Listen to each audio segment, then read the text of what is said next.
તો હવે કૃપા ક્યારે થાય? તે નહીં થાય ત્યાં સુધી શું કરવું? ત્યાં સુધી રાહ જોવી. આ માટે કૃપા માટે વલ્લભ પ્રભુએ જીવોના કલ્યાણ માટે બહુ સુંદર રસ્તો બતાવ્યો છે.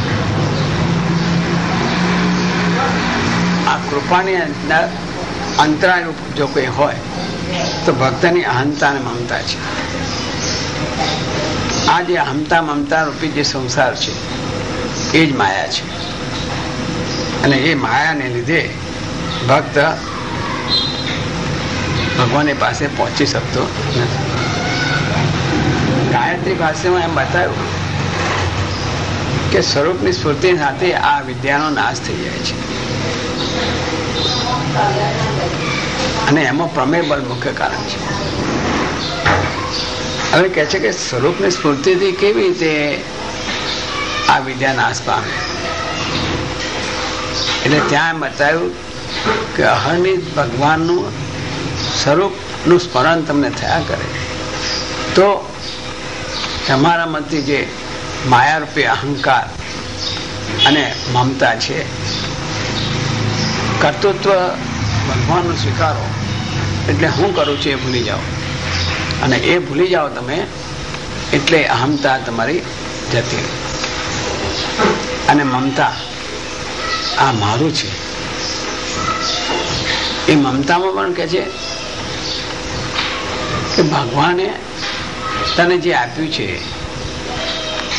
એ ભગવાનનું છે. તું તો એને છોડીને જતો રહેવાનો છે.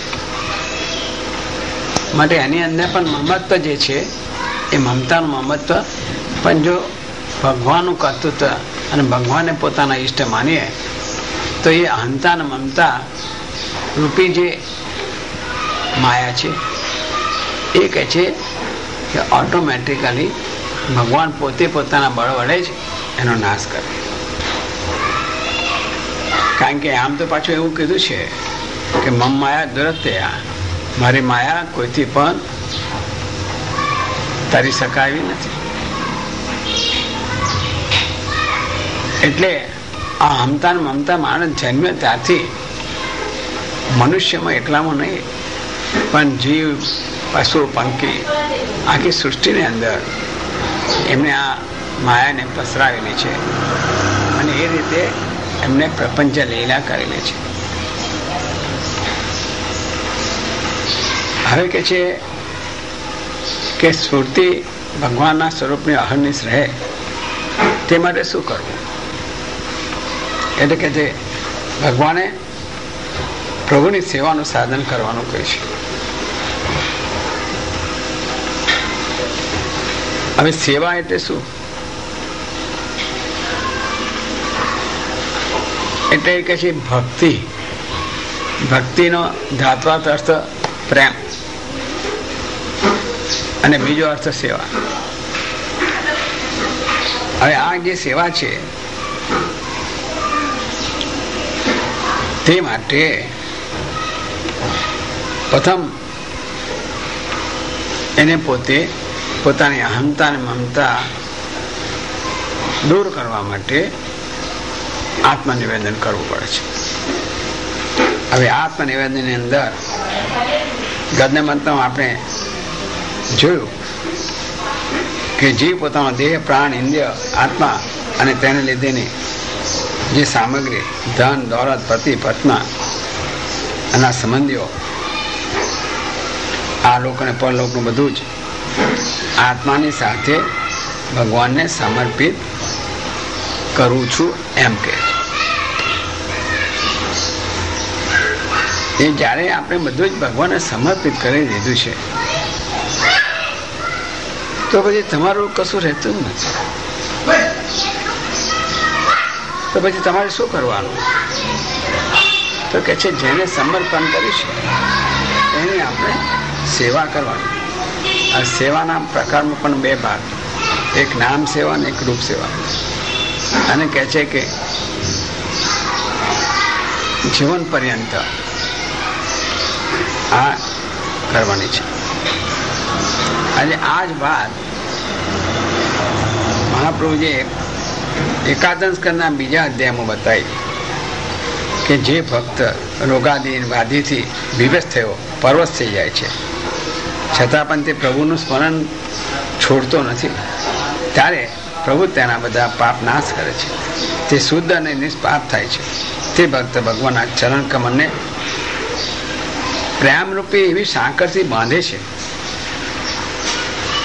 કે પ્રભુ તે ભક્તના હૃદયમાંથી ક્યારે પણ બહાર જતા નથી. અને ત્યાં ભગવાને એમ સ્વીકાર્યું છે કે અહમ ભક્ત પરાધીન, હું ભક્તને આધીન છું. કેવી રીતે? તો કે આ ભક્તે એના હૃદયની અંદર ભગવાને પ્રેમની રૂપી સાંકળથી આ બાંધી દીધા છે, એટલે એ પછી ભક્તને આધીન થઈ ગયા, એટલે ભક્તને વશ થઈ ગયા. હવે પ્રશ્ન પહેલો આવ્યો કે ભગવાન કેમ વશ્યો ભવે? એનો આ જવાબ આવ્યો કે આવી રીતે પ્રેમની સાંકળથી જો તમે હૃદયની અંદર ભગવાનને બાંધી દો તો એ ભગવાન ભક્તને વશ્ય થઈ જાય. આવા ભક્તોમાં ભગવદ્ગીતામાં મુખ્ય છે. આ પ્રણતિ ત્યાં એવી સ્થિતિ કરે છે કે ભક્તના માથામાં આધારનું દ્વાર ખુલી જાય છે. ભગવત સ્મરણ તેના બધા પાપ તો નષ્ટ થઈ ગયા હોય છે, તેથી તે હૃદયમાં રહેલા પ્રભુને ત્યાં જ સેવા કરે છે. એ કહે છે ભગવાનની સેવા આંતરમાં, બાહ્ય અને આંતર. હવે એની અંદર કહે છે કે આ જે આંતરની અંદર સેવા થાય છે એ માનસી સેવા છે, અને એ આંતર તો પરમ એમ કહી અને તેને મુખ્ય માનવામાં આવેલું છે. સર્વનિર્ણયની અંદર પણ આ જ વસ્તુ બતાવી કે પ્રેમના ક્રિયમાણાયામ ભગવાન સેવ્યો વસ્યો ભવતી. એ કહે છે કે આ ભગવાન પ્રેમ કરવાથી જ વશ થાય છે. પ્રેમના સેવા તો સાધન. હવે કહે છે કે આ જે પ્રેમથી જે સેવા કરવામાં આવે છે એ જ એનું એક સાધન વશ કરવા માટેનું છે.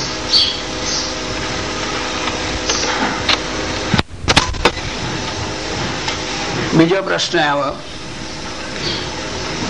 કે ભગવાનનું પરાત્પર સ્વરૂપ એટલે શું? એટલે ત્યાં બતાવ્યો કે સર્વથી ઉત્તમ અને બધાથી પર તે પરાત્પર, જેનાથી બીજો કોઈ ઉત્તમ કે પર સ્વરૂપ જ નથી એવું જે ભગવાનનું સ્વરૂપ એ પરાત્પર પ્રભુનું સ્વરૂપ.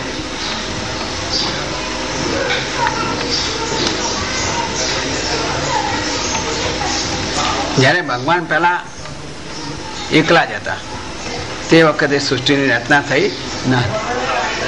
તે વાત તૃતીય સ્કંદમાં ચતુશ્લોકી ભાગવતમાં તેના 4 શ્લોકો બતાવી છે કે ત્યાં ન શંકર ન વાસુદેવ. તે વખતે પહેલા ભગવાન એકલા જ હતા, શંકર કે વાસુદેવ કોઈ હતા નહીં. આ તેનું પ્રમાણ છે.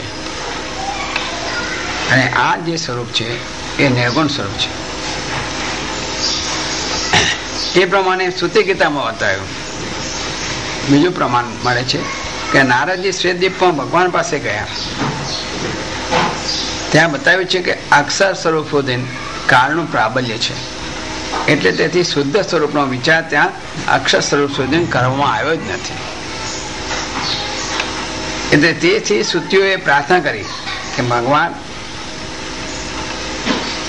નિંદ્રામ તેજ, તમે જે માયારૂપી પ્રકૃતિ કે યોગ માયા એ ત્રણેય એક જ વસ્તુ છે, એને તમે ગ્રહણ કરી છે, એને તમે ત્યજો, અને તે સિવાય તમારું નિર્ગુણ સ્વરૂપનું દર્શન થાય નહીં, માટે તે સ્વરૂપનું તમે દર્શન કરાવો.